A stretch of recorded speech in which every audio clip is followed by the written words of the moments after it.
네, 경찰은 DNA와 지문 감식으로 발견된 시신이 유병헌 씨가 맞다고 밝혔습니다. 그런데 시신이 발견된 시점을 볼 때 어떻게 그렇게 짧은 시간에 형체를 알아볼 수 없을 만큼 부패했는지 의문이 여전히 남습니다. 김기봉 기자입니다.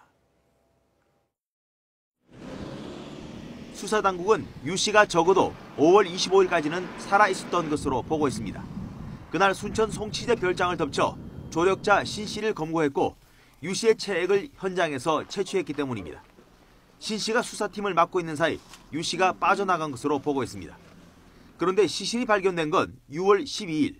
별장을 떠나 곧바로 숨졌다 해도 최대 18일간의 시간차밖에 없습니다. 그런데 발견 당시 유 씨의 시신은 이미 80%가 부패한 상태였습니다. 부패뿐 아니라 건조도 심해 일부는 딱딱하게 굳어 있었다는 것입니다.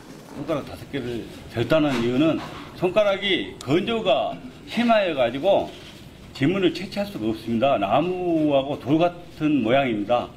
때문에 부검을 했지만 언제 숨졌는지 가늠조차 어려울 정도로 심하게 훼손된 상태였습니다.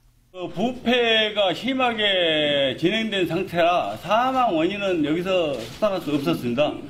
사망 시점도 부패가 80% 이상 정도 진행됐기 때문에 알 수가 없는 상태입니다.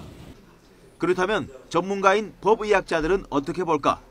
시신의 부패 속도가 흔한 수준은 아니지만 불가능한 정도는 아니라는 견해입니다. 같은 날 같은 장소에서 숨진 시신도 약간의 위치 차에 따라 상태에 현저한 차이가 날 수 있다는 것입니다. 불가능하지 않다고 생각을 합니다.